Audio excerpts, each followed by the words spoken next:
Welcome back again on our Singapore's Real Estate Explained channel. And today, of course, we're bringing to you our News Dash, where two full-time real estate agents turned part-time newscasters decide to summarize the news for you. So if you're watching us on YouTube, hello to you. And if you're hearing us on podcast, welcome to the Singapore's Radio Talk Show.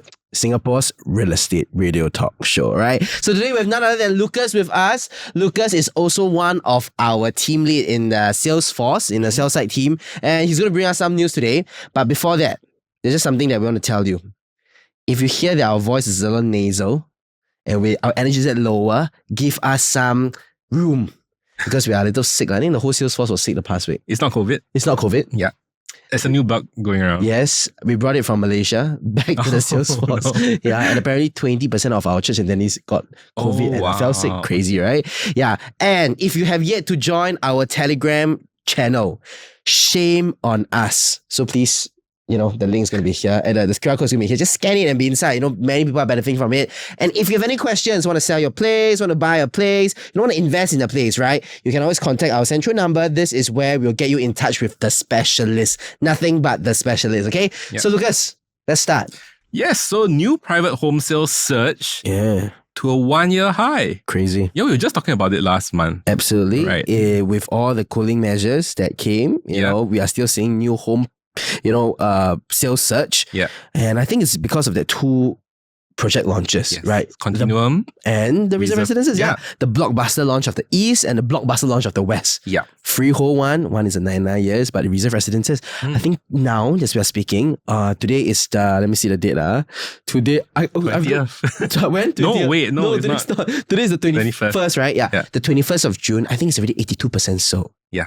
We have our analysis on our YouTube channel, so take a look at it before you decide to take action, before more after hearing this, okay? Yeah. So we have quite a counter market opinion about this. But Lucas, tell us a bit more specific about news article. Yeah. So it says here that developer sales increased 70% month on month. Yes. Yeah. So in April, we already reported that there was an increase in 37%. Insane. 887 units sold then. Yes. Right. Yep. And this month, or May rather, 1,038. They've crossed the 1,000 mark. Absolutely. And that's a 17% increase. We are seeing new launches in the West normalizing at 2,400 per square foot. Mm-hmm. We're seeing new launches in the East normalizing at 2,007, 2,004 in Tembusu. With one of the blockbuster launches coming out at Grand Diamond, we just saw the floor plans.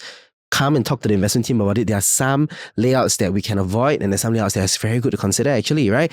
All right. So month-on-month growth in sales, there was 17% increase from April, like what I'm saying here. Okay. Yeah. So last year, May 2022, I remember there were two big launches that, hit the market as well, right? Piccadilly Grand and Live at MB. It just seemed like it was yesterday. Time flies, man. That was the time after I saw Live at MB launch, right? This is what I mentioned. Yeah. I don't feel that I own May I mention for a year already. It's like, and just Lucas, before I start the video, he said, yeah, Jarvis, you look old in a good way. I don't know what it means, but I look older already. So it's just so fast. Wiser, yeah. It's so fast that years just passed by here. Okay, so tell us a bit more. What about the RCI region? I mean, how is it doing now? How's the CCI region doing? And maybe specifically a little bit more for our millennial clients. How about the EC segment? Yeah? Yeah. So the RCI are doing well. Yeah. Because of the continuum and reserve residences, there's a big increase in sales volume of the area. Right? So this is mostly due to the amenities and the proximity to a lot of the amenities nearby, right? Yeah. Because in the West, even though it's reserve residences, it's the Upper Bukit Timah area, which is a place that Lucas loves a lot. Yeah. Well connected to nature. Yeah. You have integrated development there, and then you also have very famous frog porridge there as well, right? I know my mum and my dad loves the frog porridge. I would have bought reserve. Yeah. But at the PSF right now, we have to think twice and consider again, right? Okay, and another thing is also the core central region apparently dropped 26.9% month on month, right?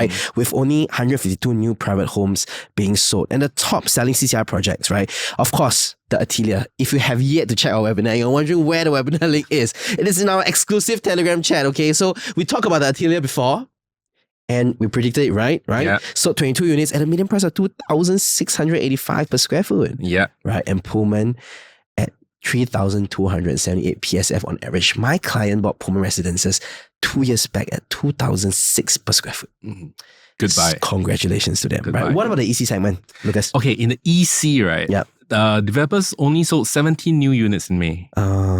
Yeah. There's no more that clout and that, that favoritism towards EC. I don't hear millennials saying EC anymore. Yeah. They keep, okay, so my clients specifically ask me, can buy into EC or not? Yes. Right. I say can. Good, of course. Yeah. I mean, it's essentially still a condo it's eventually. As well, right? Yeah. And you get it at a much cheaper price point. Yep. Right. But the reason why that the EC take-up rate is not as high is because EC prices have increased as well. High, very high now. We're looking at 1,200 to 1,300 per square foot on average right now. Yep. I mean, it's not private housing high, but you have to remember that they are capped by their income. Absolutely. People can buy into EC, the Singaporeans, they're capped by 16K income. Absolutely. Prices have increased, but the cap hasn't increased. Absolutely. And okay, I want to ask you a question. So Lucas, when was the last time you bought a HDB? It was 10 years ago. Okay, so that time, how much, do you remember your PSF for HDB that you bought? I don't remember the PSF, but it was a 3-room DBS. How much was it? It was 380,000. Wow, how big was it? Not cheap, actually. How big was it then? 1,000 plus? Square feet? Yeah. Oh, no, man. Small. 670 square feet. Wow. Around there. Yeah. You came a long way. Okay, so 600 plus square feet. That's about, I would say, about 600 per square foot. And then the condo prices 10 years ago, on average, was about 900 to 1,000 plus. Yeah. EC then was about 600 to 800. So that's the reason why in the past, right, people will consider EC because it's very similar to HDB pricing. Yes. And it's quite far from condo pricing. Yeah. But right now it's so close to the resale pricing of the resale condos that are nearby. And that's the reason, It was an easy choice last time. To make. But furthermore, they're capped by the MSR. Absolutely. And one of the things that we are seeing in today's EC market is, of course, North Gaia, right? And the take-up rate hasn't been as high, right? Yeah.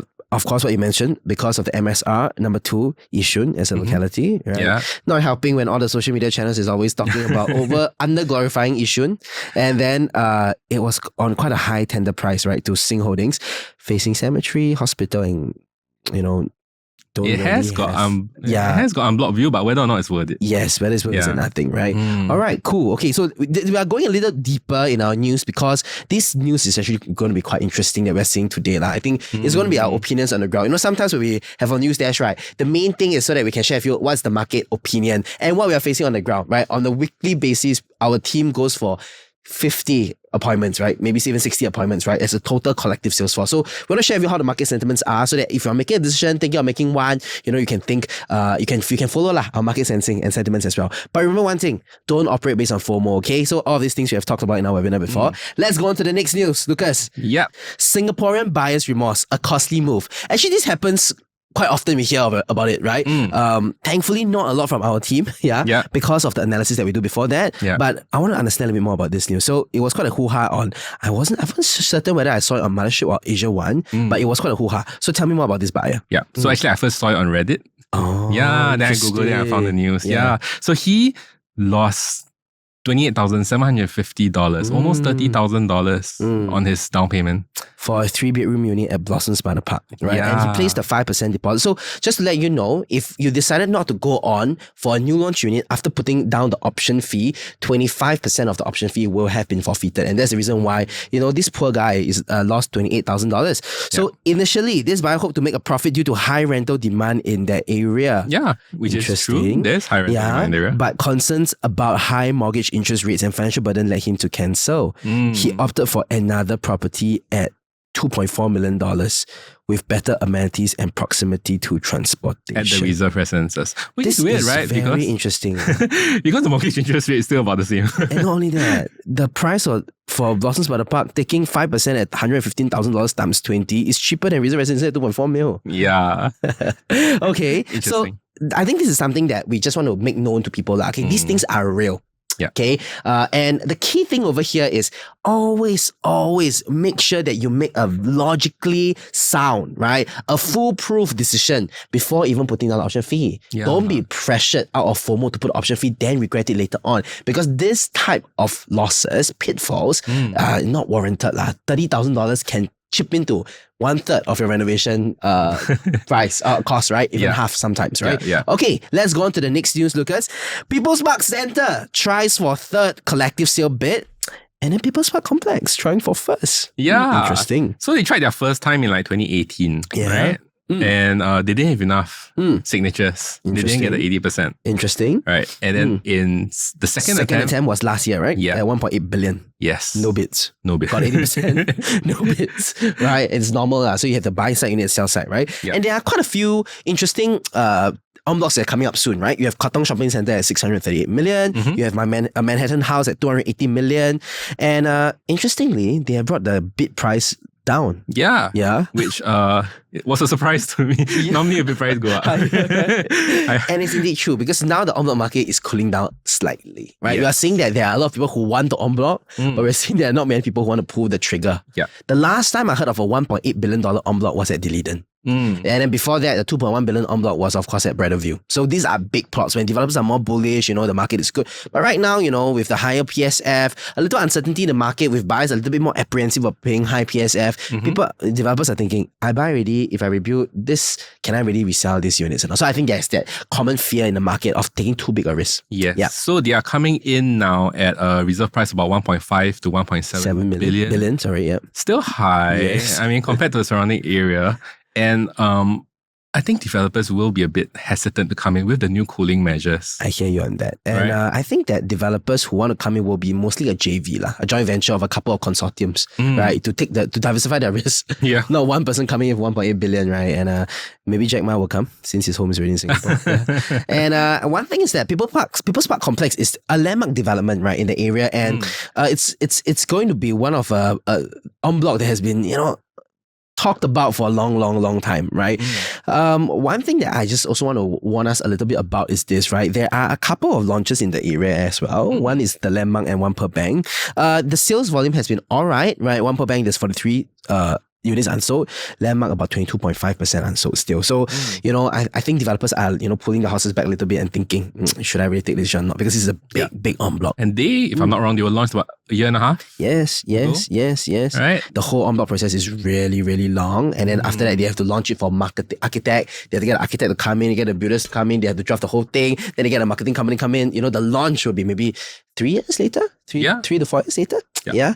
All right. So the last news is about this 6 Toa Payoh HDB Shophouses that is for sale at $18 million, $3 million each. Yeah. Seems really too cheap to be true. Yeah. More. Good deal. Okay, so it's mixed use. Yeah. Right? You have a commercial on your first and then floor. a residential on the second floor. Yes, right. So you have to pay ABSD on that. Yeah. That's why it's 3 mil. So it's currently owned by a collective of investors. Yes. And they want to liquidate this investment to buy into other things. I see. And that's so interesting. Okay. And I think Toa Payoh is a prime location, mature estate, right? Yes. It's a very large residential district. There are a couple of condos nearby, like Gem, of course, one of the newest one, Travista.